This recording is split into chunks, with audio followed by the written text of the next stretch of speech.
Hello and welcome to Pop Snitch Pod. I'm Rachel. And I'm Brandon. And what a week it has been in reality TV world. We are in the midst of Pissgate. I was not prepared for that. I've never been like, maybe secrets should have been kept with these lives of Mormon wives. Oh, I mean, it's taken us all the way back to season 1, which I love a callback. Yeah.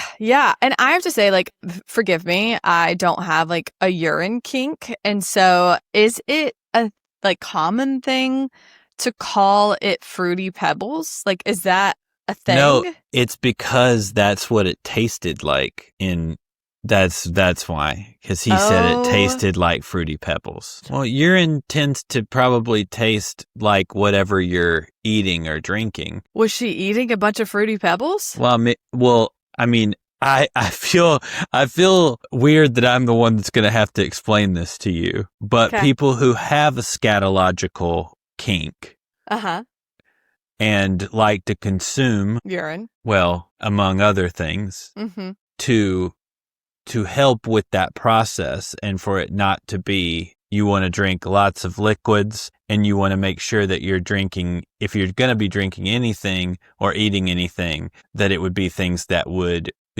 taste good. So, it's like when people drink like pineapple juice. Juice, fruity pebbles. Okay. Yeah. No, I understand that for other things.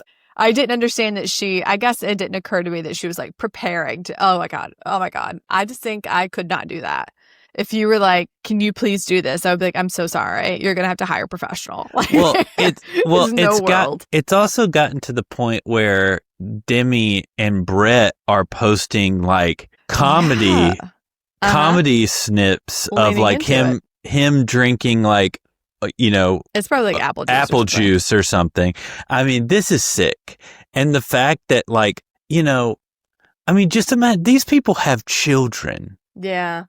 Like, this has gotten to a bad point in my mind. Here's the thing. You guys do what you want. I don't care. Like, I'm not here to kink shame. Oh, I'm no. like comment on any of that.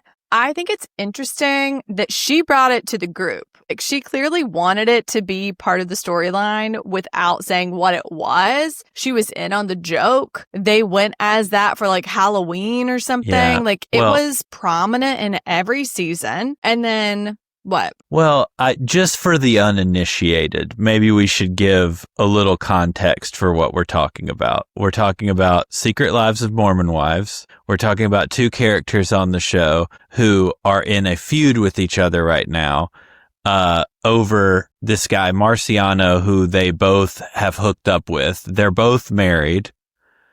And essentially what this has devolved into is Jessie, one of the women, revealing the fact that Demi and her husband participate in basically her urinating into his mouth. Yes. Thank you for that. That's what for that the was. assist. Yeah. And she referred to him as Grandpa Brett, which I think is very funny. Yes. Because the first time Demi and her husband met, she was 10 and he was 27. I forgot about that. The thing about Mormon wives that gets me is that there is so much like weird age men taking it. I don't know. There's just a lot of stuff that doesn't sit right with me in all of it. And we'll kind of get into that later. But Demi was like a crowd pleaser, a fan fave, if you will. And Whitney was very much the villain of season 1. Now, fast forward to season 3. Whitney, I think, has been vindicated on many levels with her stint in Dancing with the Stars. We learned on Call Her Daddy that she's just booked her first movie. She is like really rising sort of past mom talk. She's a star. You know it from moment one. Yeah. The woman, is a star. She is.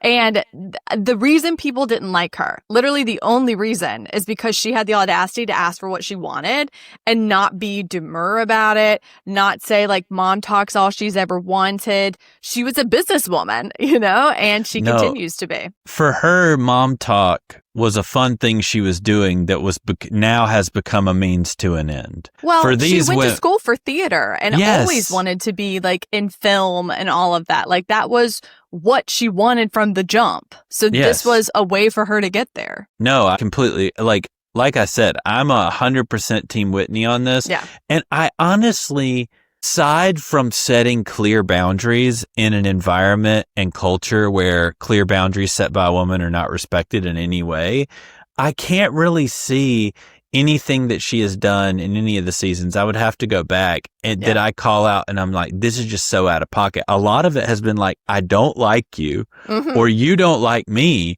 Or I don't regret doing that. Like, and it's so just why do we have, honest. so why do we have to pretend like this is a thing? Like we're really friends, like we're this and that, you know? Yeah. Yeah. So anyway, Demi went after Whitney hard in season 1. And Whitney was experiencing, like, she had done this video while her child had RSV and was in the hospital. And it got so much, it was in poor taste, but like, honestly, it was such small potatoes compared to everything else that's happened. And she was getting like literal death threats, told that like they were going to call CPS on her, like all kinds of stuff, right? So she's getting all this hate. And Demi, she's like literally in a closet crying. And Demi is screaming at her and calling her names and gathering all the women against her. And I think because Whitney really looked annoying at the time, she didn't even look evil so much as she seemed annoying. She seemed like she could dish it out but couldn't take it. And that's annoying as a viewer. And there's a bit of that. There's a bit of that. Like, and if I could say if I could say anything bad about her, not even bad, it's just like it's part of her personality, is that she can dish and dish and dish, but the moment it starts coming back on her, tears. Yeah.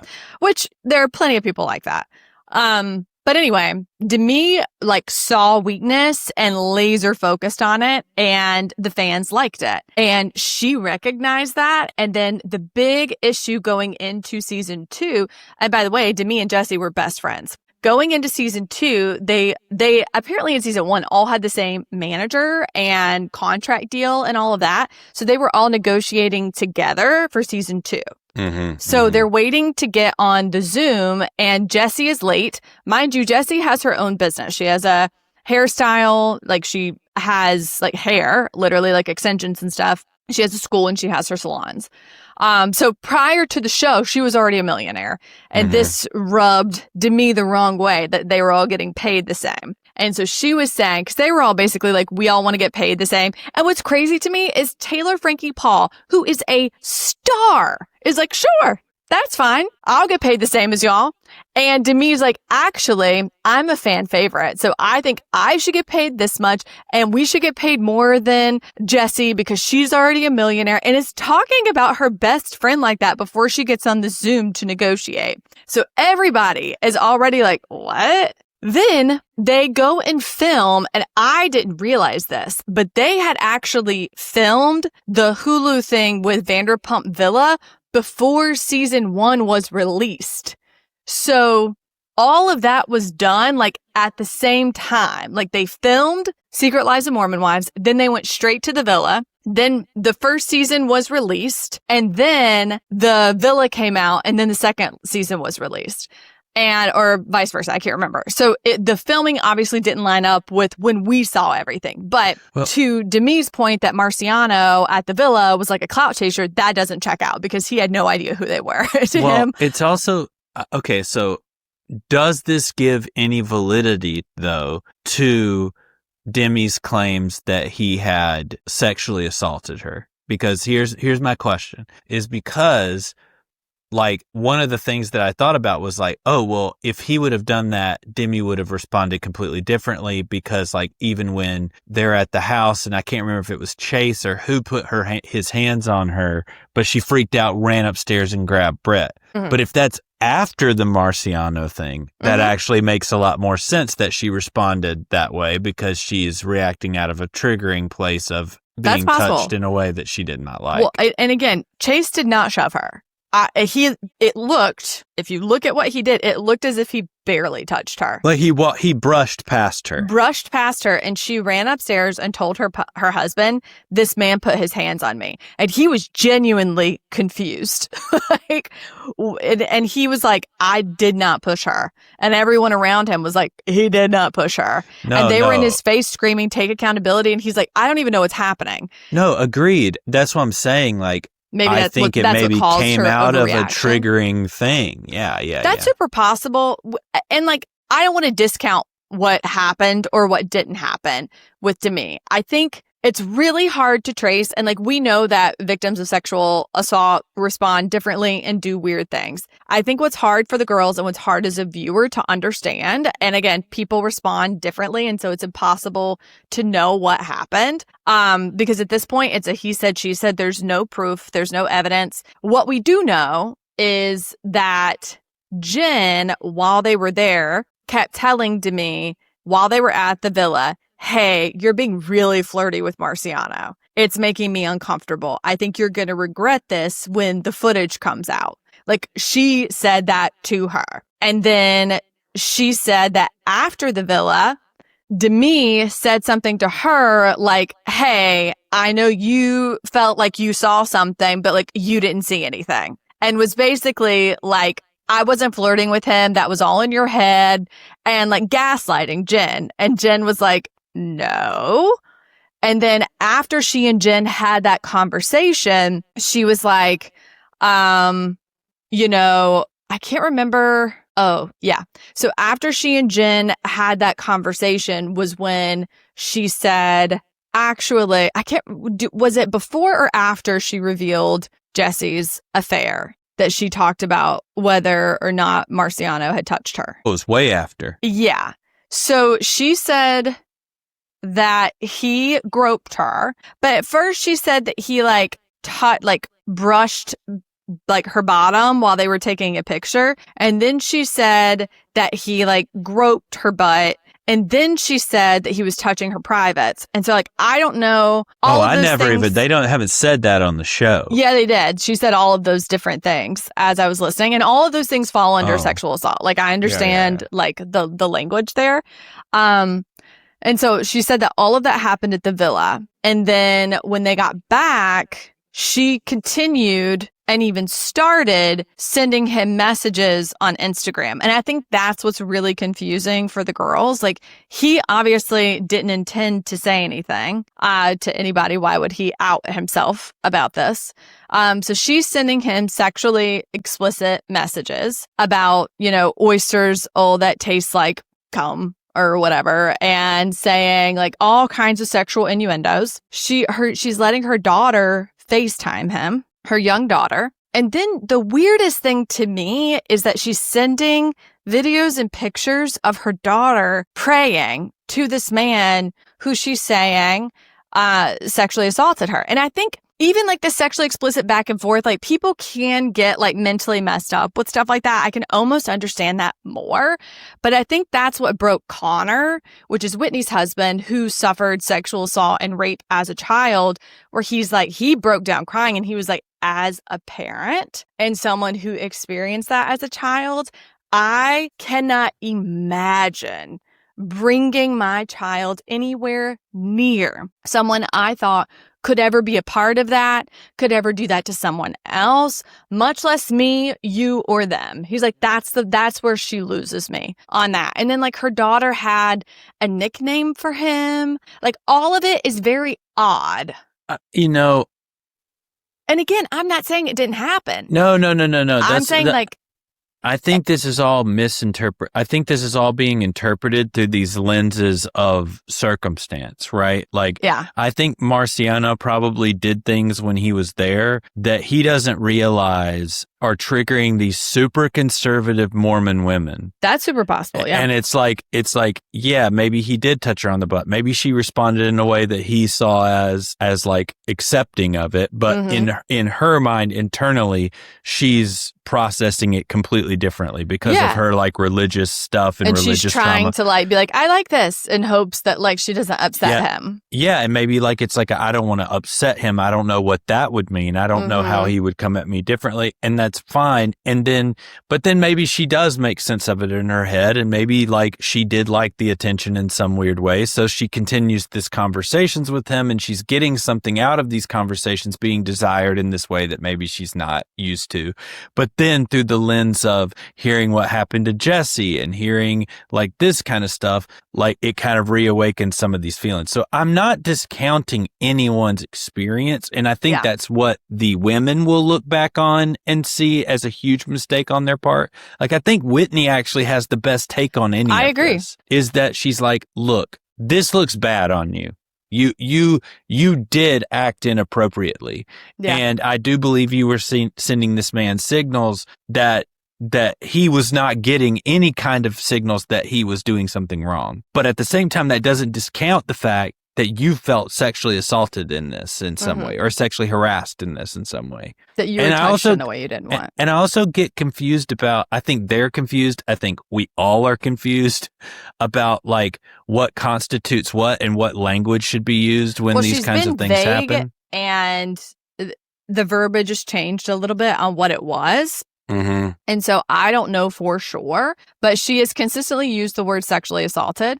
If it is groping, then that does fall under sexual assault. I think the weirdest part for me, and I think two things could be true. It could be true that Marciano groped her. It could also be true that Demi's kind of a terrible person and that she's not a perfect victim. And so it's really difficult to want to believe her because after that experience, she did these really strange things. And then she almost got excited that she found out something terrible had happened with Jesse. And that's when she started calling him all the time. That's when she wanted to like leak the story. That's when she realized what she could do to hurt her former best friend. Yeah. The crazy thing is all of that could be true. Yeah. Like all of these things could be true. could be and probably are true to some degree. Right. And so at the same time, that's like, what's messy. And what the thing is like Marciano in all of this, like, is not the perfect victim either. And but he's also like being dragged in a way that I don't think is necessarily 100% fair. So it's like, right. Yeah, it's very complicated. Well, and with him, like the thing about Demi is I am in like, she's going on national TV and talking about it. I'm like, are you going to file charges? Are you going to like do anything about it? And then she's going on and like talking about his dead father to him in the comments and saying, I mean, she's sick. I mean, she whether this happened or not, like the way in which she is acting about it, she's got to figure this out and figure it, because like you can't go on and claim these things and then be like doing this like almost I guess like bullying these people online. Well, it's like a character assassination. Like this is going to ruin his life. I mean, if it's true, then she should seek justice for it. Absolutely. Yes, and he should go to jail. Like there should be some sort of consequence, certainly. But I'm like, for her to just do this with no proof and offering no sort of like timeline. This is when he did it. This is how it happened. And I don't know. I hate to put all of like the burden on her, but she's the one who's like come out with this. And it's not all on her.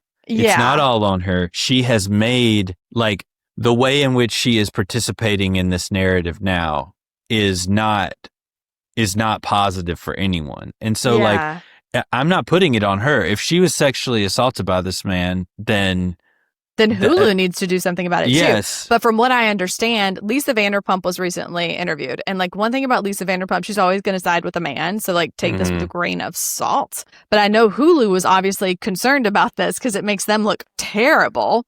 And they said that they ran back through every piece of footage because there was a camera within every square inch of that villa, and that they did not see one single thing. And Lisa was like, they assured me that they have looked through all the footage and they are going to exonerate Marciano. But I don't know how true that is. I don't know if Lisa's just saying that because she doesn't want her show to go down or what. She's an executive producer on this show. I mean, right. So like I said, grain of salt. But I mean, Hulu definitely needs to investigate it. It's like a workplace harassment situation. Well, yeah. And like, that's my point. Like, why is there not more coming out on that end of it? And if there is no there, and she has just done like this insane character assassination, Yes. if I were him, I would be fierce. I mean, he does, this sounds awful, but he seems like skeevy. And so he's like a very easy mark. No. And I will say this, and we want to be clear on this, is that exactly, like, we're not victim blaming her. We're not saying that she should not have justice if this really happened. I'm commenting more on the fact of how she is choosing to handle this. And if this is true, then Hulu's got some work to do. And truly, Demi should do something more substantial and like legal if she really does believe that this happened, then something needs, because if it happened to her, it'll happen to someone else. And so like, that's my point. Like, I think it's great. Like, if it happened to her, she should come out with it. She should do something with it. What really bothered me was her leaning into Michaela and Macy's assaults, because while they're all labeled under sexual assault, having your butt groped, as someone who has also had my butt groped, that is wildly different than being raped or like molested as a child. And like, I understand that it falls under that same label, but for her to act like they're the same and that they've all just had this similar experience really did not sit right with me. And it felt like she was trying really hard to like push at their wounds. And they talked about that too. But again, I think Whitney fell on the right side of this, where Demi is not a perfect victim. This very well happened to her. Who knows? I hope that we figure that out, but she deserves to be heard out. This deserves to be looked into. And we can't just write her off because she has acted in a way that's odd or doesn't follow a certain pattern that makes sense to us, or has acted in a way that's like, honestly, not great in the comments and doing these other things. It doesn't matter. It doesn't matter. Just because she doesn't seem like a good person doesn't mean that she wasn't sexually assaulted, I think is the point that I'm trying to make. Yeah, I think like with all the stuff like that we've said about her that's negative in the last, 10 minutes or whatever, I want to be clear that I'm not saying she's lying. I'm not saying that she didn't experience these things. All I'm saying is that if we're trying to actually get to the bottom of it, she is putting up roadblock after roadblock to getting to that truth. Well, let me tell you, if I was Marciano, I would be like, investigate, roll the tapes, show me some footage. Like, let's get in there, clear my name. I would be begging for her to bring some suit against me so that I could prove my name in court. Well, and he basically is. And that's also kind of telling. And I think like a lot of like the worst part about this is the attachment to the fight that she's having with Jesse. Yeah. Like, because that is what makes everyone, including Jesse, look very petty and bad in this situation. Because you're talking about such an important topic, and then you just see it being turned into this other petty, disgusting thing. And it's like, what are y'all doing? And getting back to Pissgate is that, like, that's just like a huge distraction and something that doesn't mean anything. And it literally, she just did that to hurt Demi. Like, there's no other excuse for what that is doing. And and like just yucking somebody's yum. It's just weird. It was genius on her end because it's tons and tons of views for them. I'll tell you that much. Yeah. I mean, that's another thing. It's like how much of this is show fodder. And I mean, it is more popular today because of Pissgate than it ever has been. Well, let me tell you this. Taylor Frankie Paul needs her flowers. I think that she has grown so much in the last few seasons, but she is still so herself. She has not done this, like, I'm going to get a bunch of work done on my face. I'm going to have full glam every day. Like, she does her own makeup most of the time. She does her own hair. She, like, doesn't care if she's in gym wear when she's being, filmed.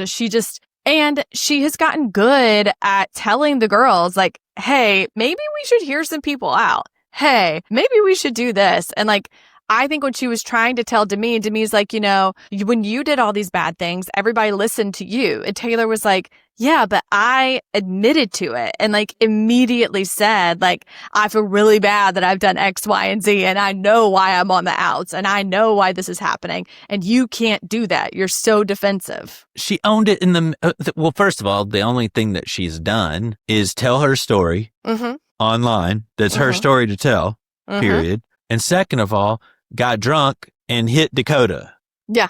And, which honestly, well, I mean, Dakota is awful. We're not gonna say. I didn't say anything. That domestic assault is okay, but I didn't say it was. I just said Dakota's awful. Yes, and she's with a man who triggers her in more ways than we could possibly ever imagine, and she freaked out and wrongfully hit him. She did. That's what she's done wrong.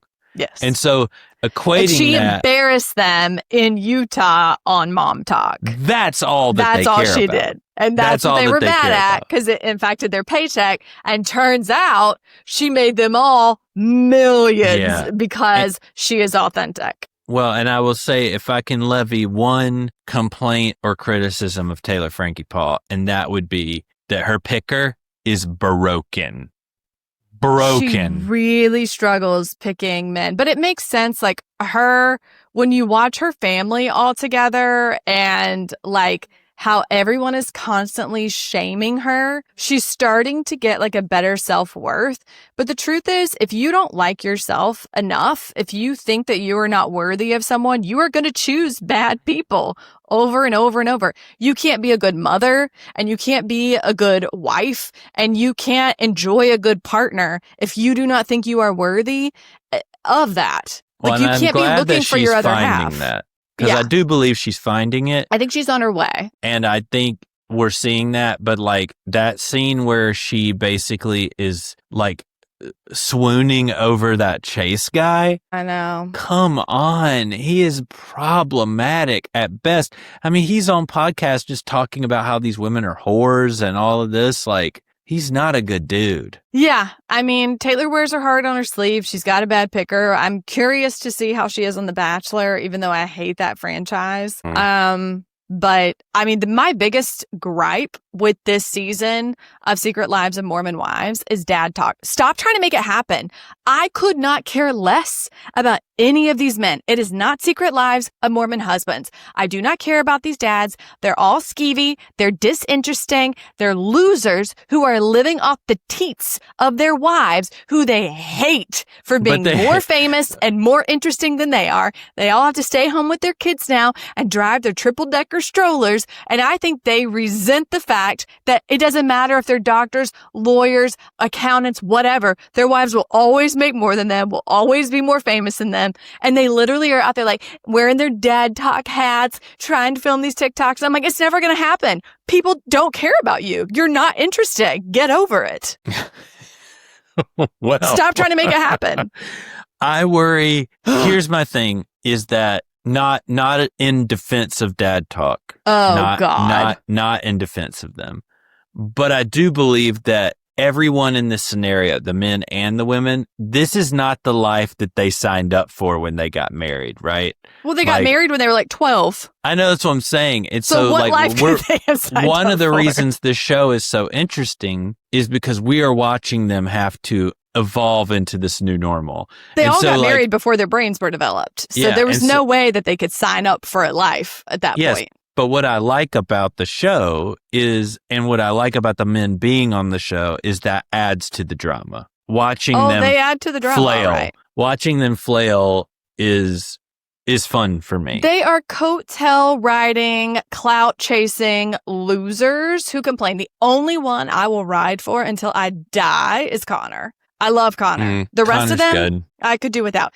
And I gotta tell you, this season, I am pissed that they are trying to make us feel bad for Jace. Like, I know this is an unpopular opinion, but it is so weird to me that we are just glossing over the fact that Michaela was molested as a child, had an all-out sexual assault at 15, and at 16, she meets Jace, who is 21, and gets pregnant with his child. That is statutory rape, okay?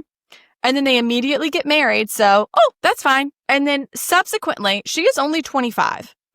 And she is pregnant. So she will have had 4 children in 10 years before her brain is developed. Okay? Like, I don't know what. And he's like, I mean, I just really need a lot of sex. Like, I really need it 3 times a day. Like, if I could. Any man would want it 3 times a day. Like, of course you would. I'm sorry that you decided to knock up a teenager when you were about to graduate college and you don't understand why she doesn't want to rail you every day, but it's probably because you were part of the problem. It's just like wild to me that we can gloss over this. And like, I understand that the patriarchy and the weird, like, purity culture hurts everyone, including the men. And he is part of that. And they have like traumatized each other to some degree.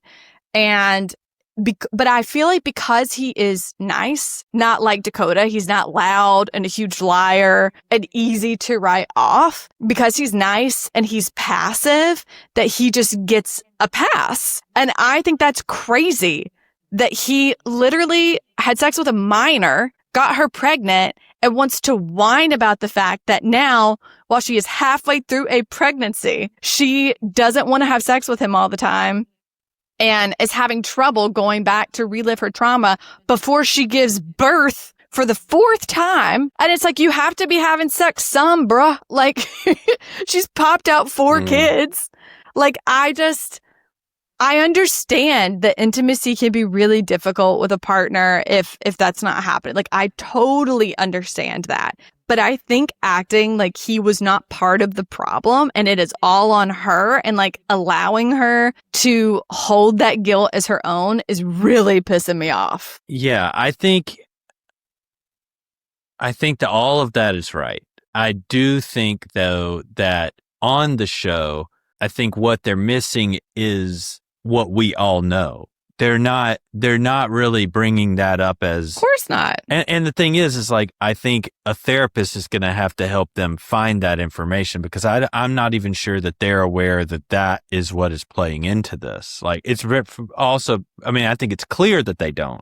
Like, yeah. I think if a therapist walked Michaela through, like, do you think that any bit of this could be the fact that at a very impressionable age, after you had been sexually assaulted by a family member or whatever the deal may be, that your next sexual partner was the man that you ended up basically being not forced into marrying, but at a very impressionable age deciding to marry. Yeah. And now you have 4 kids. You've dealt with, probably postpartum depression. You've dealt with all these things. Like, I do agree with you with the whole Jace thing and him being like way too old to be having sex with a 16-year-old and all that.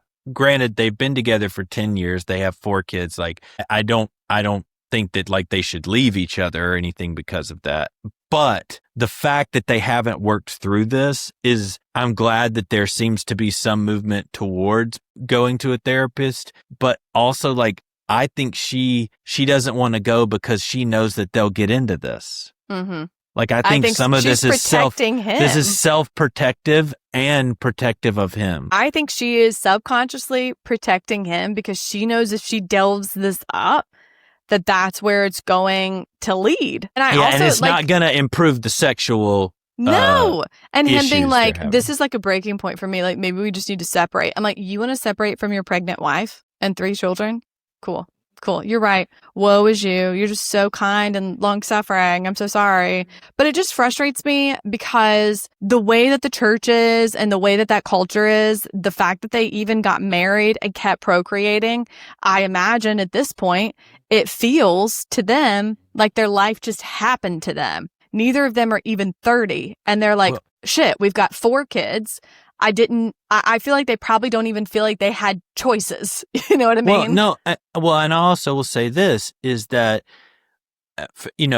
because I've been involved in church my entire life, and I know lots of friends who are very much still involved in these like conservative circles, is that if there are sexual problems in a marriage, typically the only time that the men will be having sex is when they are trying to have kids. Yeah. And so the idea that they've had 4 kids in 10 years is not surprising to me at all, because I think like in his mind, maybe the only time I'm going to be able to have sex is if I Convince if we her are I want trying another kid.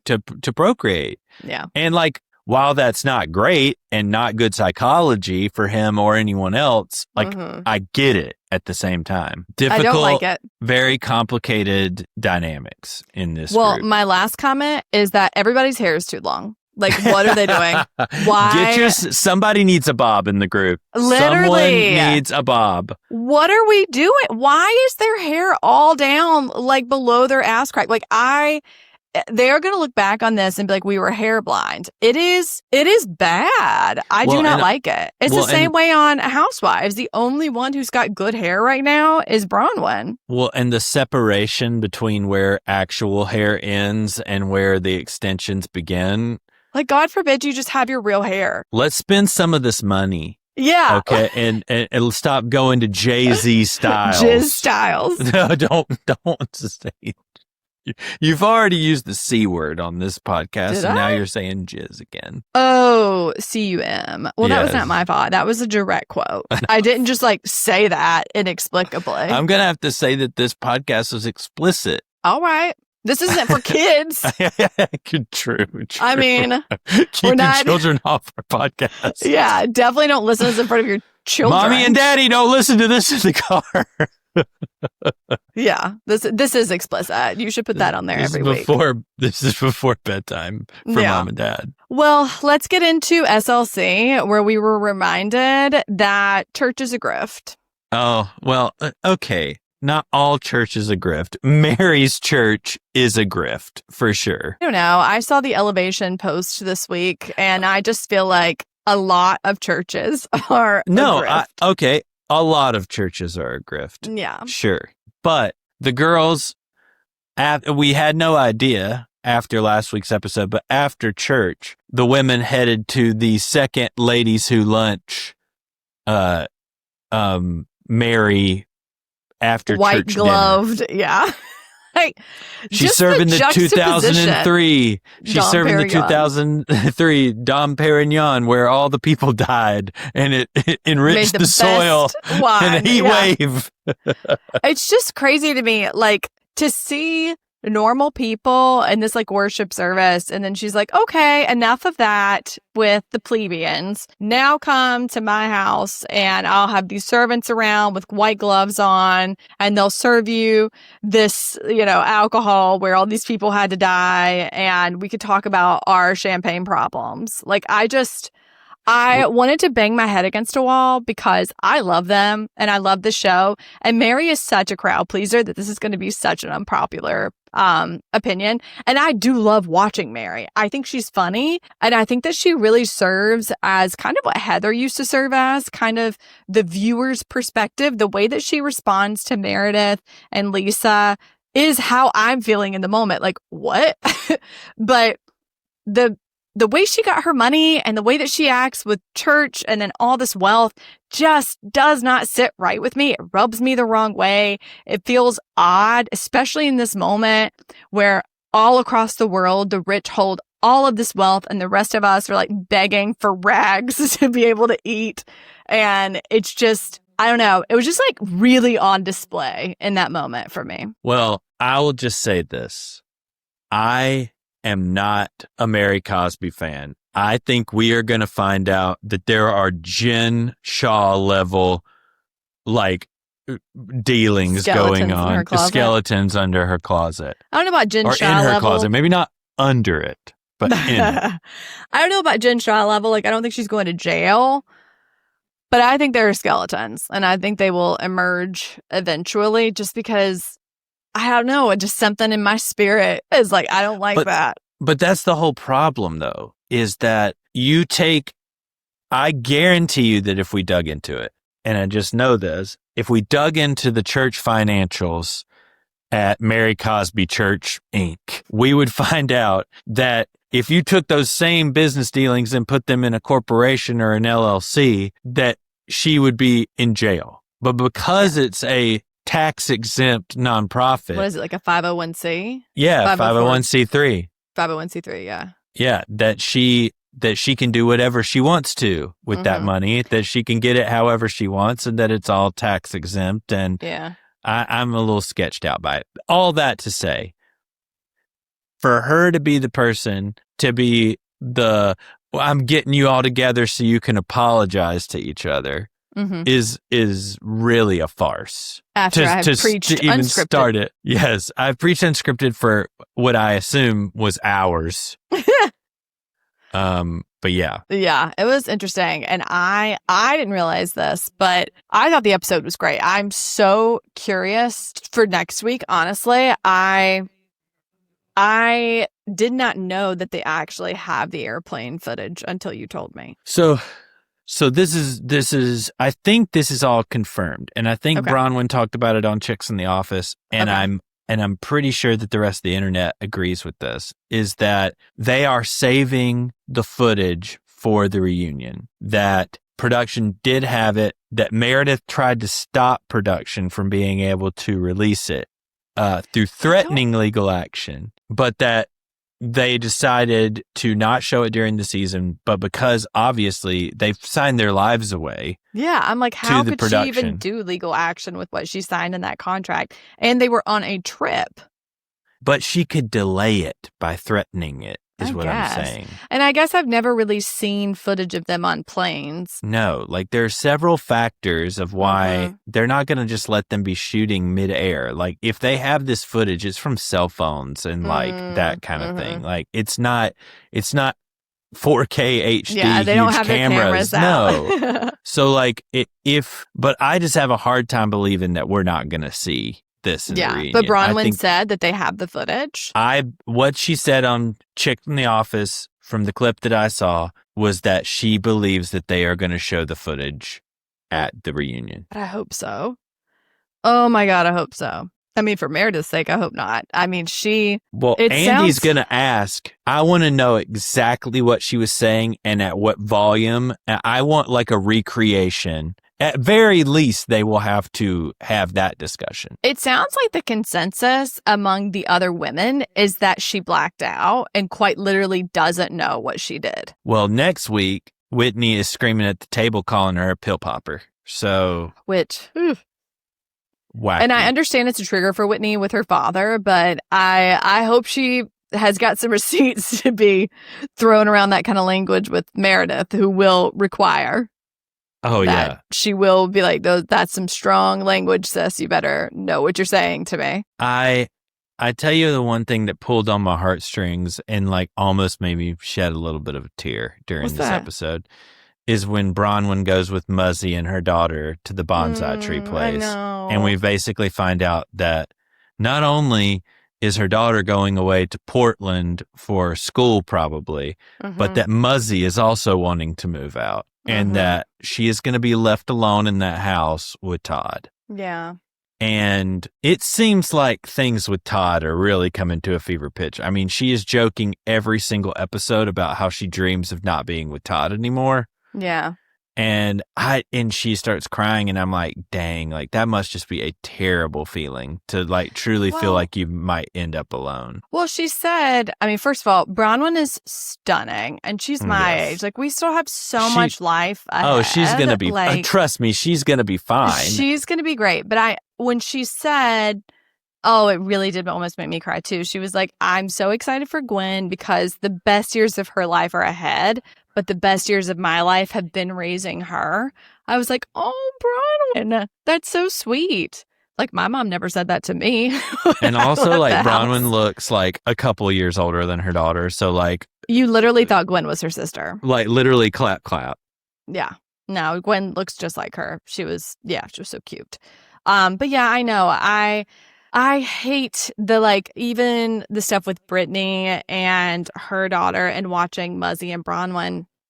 I can't decide if it's worse to have a mean mother or a neglectful one because it feels like either way you feel unworthy, because Bronwyn talks about that a lot of how she just like is constantly striving to like feel good enough. And that's what Brittany's daughter was saying that she feels. And I'm like, oh my God. Well, I will also say, I think you can see which is worse, which is the neglectful mother who makes you feel like she does not care about you at all. Yeah, like, you're right. I don't think anybody can make the case that Muzzy doesn't care about Bronwyn or No, want that's Bronwyn to be successful. I think she's just mean. Muzzy, because of her upbringing and because of like how she was raised and the generational trauma and all of this, is pushing a standard on Bronwyn that Bronwyn did not want or need or whatever. Yeah. And she's a mean biatch on top of that.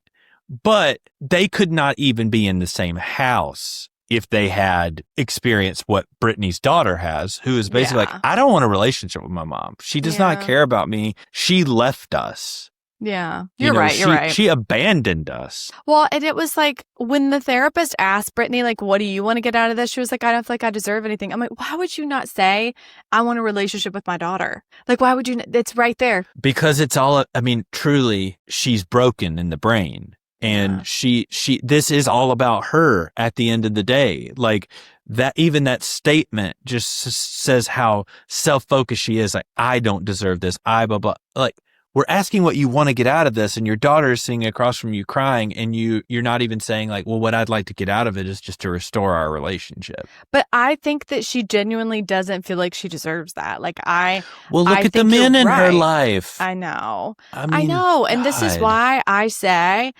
I'm a misandrist. I do think women are better than men, and I think it's important for everyone to think that. I think the world was created. I do. I think the world would be a better place if women were in charge, and the sooner we realize that, the better. And I think that the women who hate men are surrounded by better men. The men in my life, top tier. They're wonderful. Thank you. The men who try to be in my life who are not top tier, that I won't let them get within an inch of me. Like, get away. Like, I quite literally, they will try to like interact with me and I will turn around and walk away. You have seen it happen. They have been your friends before. And I'm like, I will not interact with that person. And so I think that women who seek male attention in that way, like, continue to hurt themselves and everyone around them. And you're like seeing this trauma being passed down through generations of women with Brittany. And it'll make you brain broken. Yeah. Well, you know what? This actually relates to the episode of Southern Charm too. Mm-hmm. If you don't mind switching gears. Please. Because I see this in Sally. And my point with Southern Charm, all I could think about the whole time I was watching it is that being the pick-me girl will never work. It will never work. If all you are looking for is male validation, being pick-me, oh, I'm the cute girl who throws the football. I'm a girl's girl, but I'm going to do the opposite of girl code, but then expect other people to do girl code for me. They're never going to pick you. They're never going to pick you. And if they do, they'll realize you were pick-me, and then they'll drop you like a hot potato, baby. Well, and they, like, extreme availability is not, like, you got to... It's not attractive. Yes, you've got to become a precious commodity. And that's one of the unfortunate parts about dating. And that sucks because you can't be real about how you're feeling. But like, she's spreading herself too thin. She's like keeping Austin on the back burner. She's like going after Craig. Like, she needs to decide what she wants and needs. And I don't think, and obviously, like, she could say, I just want to have fun. I just want to be like going out with all these guys, want to have plenty of sex, blah, blah, blah. But I don't think that's ultimately what any of these girls, especially in this Charleston group, want. Right. Well, she said that's not what she wants. She wants to settle down. What pissed me off and what I think is happening with her is like, she knows Vanita is mad at Craig. Craig went on national television and said, I'm not friends with Vanita. I don't mess with her. Basically, she's dead to me because she sided with Paige. All right. Now and then she and Vanita are supposed to be best friends. And then she's like, yeah, I invited Craig to my singles party. Oh, I was at Craig's last night until 4 a.m. Oh, I think I might make out with Craig today. And Vanita's like, seriously? And is just kind of like letting it slide. And then her friend Charlie shows up. And Craig is the one flirting with Charlie. To be clear, Charlie is not asking for it. She's trying to put this game together. She's going out in the ocean with all of them. Like, genuinely, like, she's responding to him, but she is not flirting with him. He is flirting with her. I feel like she is receiving it. And she's single and mingling. And Sally is getting mad at her and going up to her and invoking girl code. And I'm like, my brain is broken. How are you invoking girl code and screaming at Craig to come play football with you or her to come play football with you because you're so jealous after you're ignoring your friend? Like, you've also said that you'd be willing to go after Austin the day after he breaks up with his girlfriend. Like, this is why girls don't want to be friends with you and guys think that you're like kind of easy. And in this group, I'm forever confused about why all these guys are not going after friend of the pod, Molly O'Connell. She's the best one. Like, genuinely, she is so funny and interesting and talented. Like, I think she is hysterical. They needed her so badly for the show. Literally. It was getting dark. Yeah, well, it is dark. These men will not grow up. They will not do any. Yeah, they're just getting older and older and acting the exact same. And they get older and the girls stay about the same age. They just bring in like a new batch every few years. Shep Rose is at an all-time low. Someone has got to put a stop to Shep Rose. Him sliding into DMs of girls 20 years younger than them, I did think it was funny that Charlie was like, it's kind of like DMing with my dad. I think he needs to be humiliated a few more times before it sinks in that, like, it's a wrap on the 20-year-olds, you know? Him showing up, okay, first of all, the headwear at this party, showing up like he was about to be in a tennis match with his visor. No. Immediately no. Gave me the ick so hard. Corey had on a hat that I couldn't place what it was. The bucket part of it was like too shallow. It was kind of like cowboy hat, but not, the brim wasn't done correctly. And then it had a feather. Well, it was like, it was a weird amalgamation of cultures. We had like cowboy / Native American. It was not it. It looked very odd. It was, he took it off. He took it off. It only survived.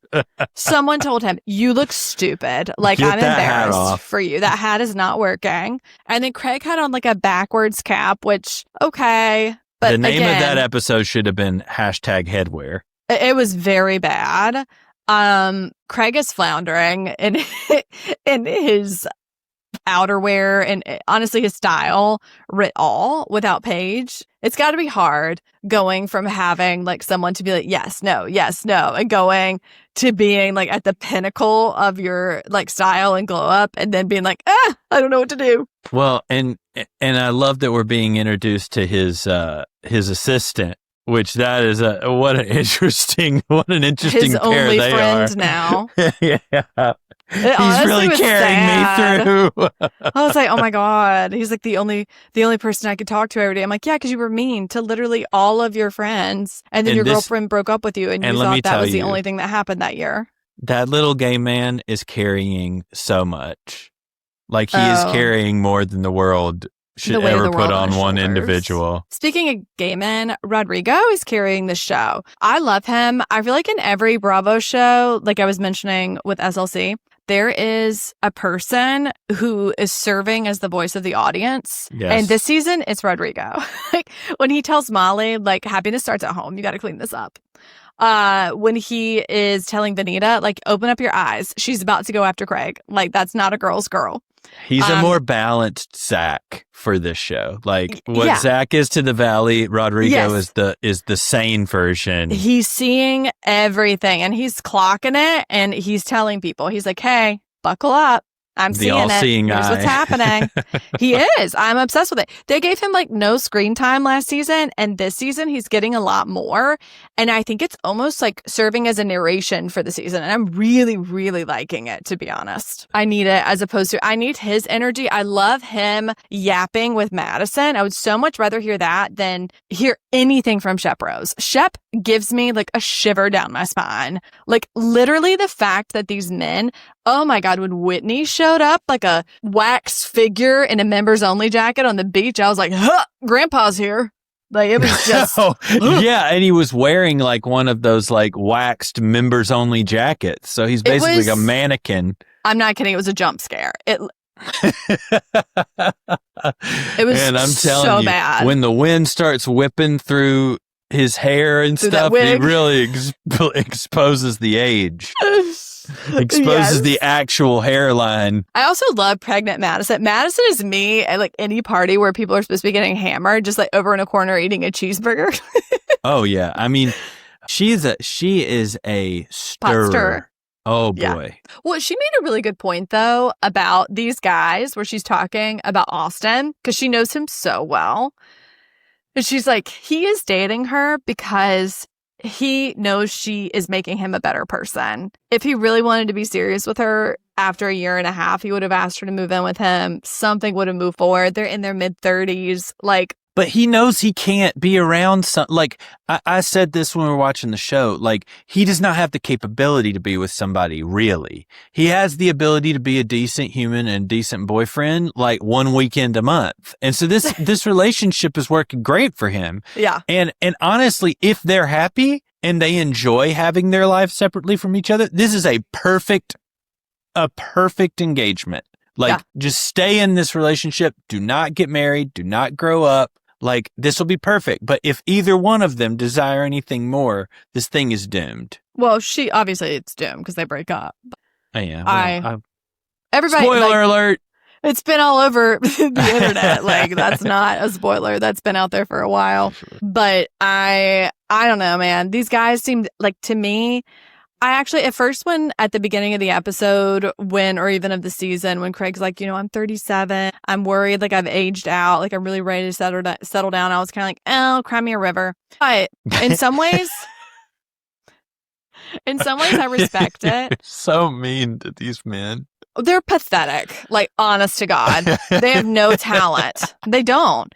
Like, look at the difference. Like, Craig literally learned how to sew a pillow, and other people who are business people were like, let me make a business off this man's face because he's a handsome man who knows how to go and be a storyteller on reality TV. But Paige went on reality TV, figured out how to make a podcast, has created an entire business off of that, and done all this other stuff with like Amazon. Let me tell you, I would much rather be gifted a Craig Conover pillow than I would some wadded up silk in a bag from Paige DeSorbo. Well, I'd rather be in Paige DeSorbo's business model because she'd be making millions. It's crazy. Yeah, she is making a ton of money. Wadded up sack that comes for $230. The price point on those is really crazy. It's insane. But my point being that, like, none of them have talent. And I think that's why I got so annoyed at Shep. I'm like, what can you do?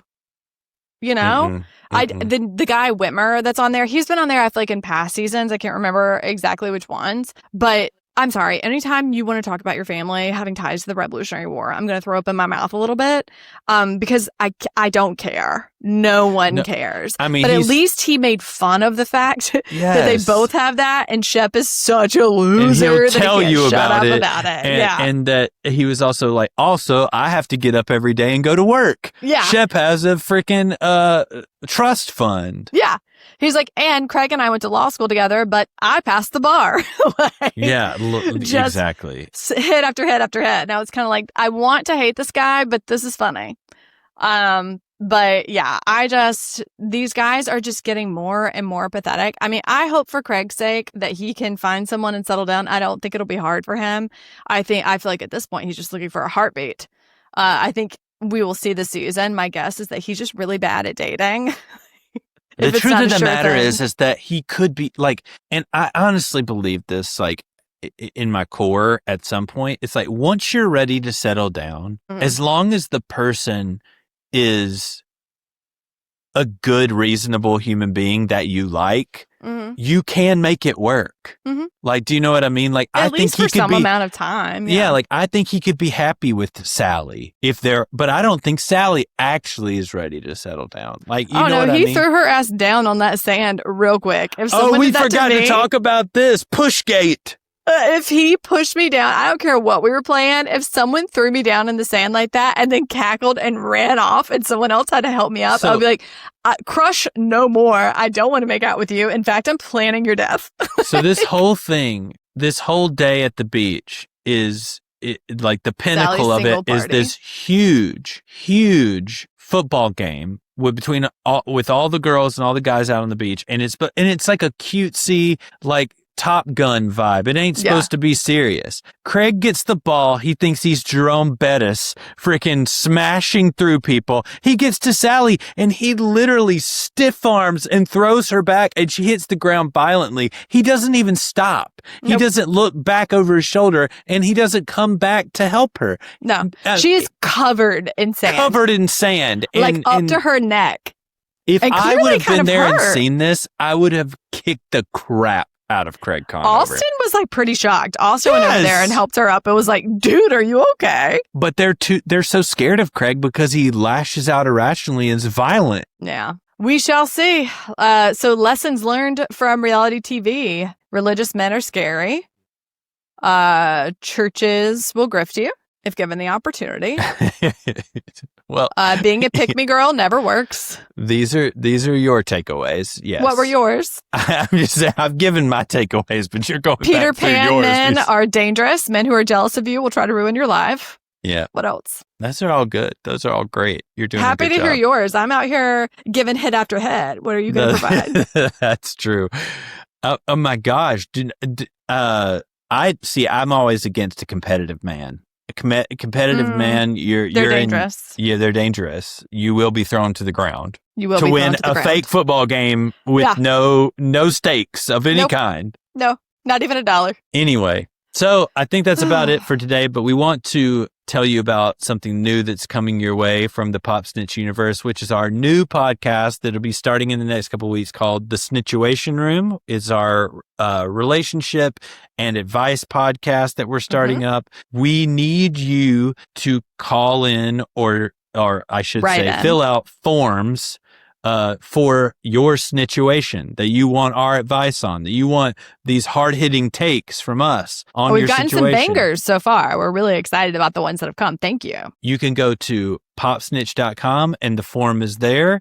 You can also go on popsnitch.com to subscribe to the Substack. So we're thinking about where we want to go with the podcast, what's next for us. And I think the next thing that we want to do is provide a level for the true super fan, the person who wants to have podcasts before anyone, have our takes that we don't share on the pod. And so we're thinking about a way to build that community over at Substack. So if you're not subscribed already, please go over to Substack. It's free to subscribe. Go over and subscribe for free, and it's there that we will continue to build on the Pop Snitch community. So make sure you're subscribed at Substack. Yeah, that's where we're pushing everything. That's where you can help us the most. Again, completely free. And we'll see you over there. All right.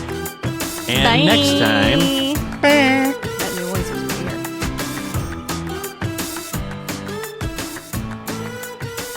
Okay, Brandon, we have an announcement. Dare I say, a life-changing one. Truly, friends, snitches, lovers, we are expanding the Pop Snitch universe. It's getting bigger, like a Bravo cast after a messy contract negotiation. Yes, we are launching a brand new weekly show called the Snituation Room, It's our relationship, dating, and conflict resolution advice show. where we give completely unlicensed, untherapeutic, yet weirdly helpful advice. It's armchair wisdom with a little chaos and a lot of honesty. And here's the best part. You don't have to subscribe to anything new. The Snituation Room will live right inside the regular Pop Snitch feed. Which means you'll just see it pop up each week like a red flag in your DMs. And we want you to send us your questions. Do you have relationship drama, dating dilemmas, friendship fallouts, roommate horror stories? Should I text him back questions? We want all of it. If it's messy, we want it. If it's chaotic, we want it. If your friends are tired of hearing about it, we especially want it. You can submit anonymously through the link at popsnitch.com or email us at popsnitchpod@gmail.com. We will, of course, protect your identity unless you want us to drag someone by name. Then we can talk. So get your questions in, people. The Snituation Room launches soon, right here on the Pop Snitch feed. And remember, you bring the situations. And we'll do the snitching.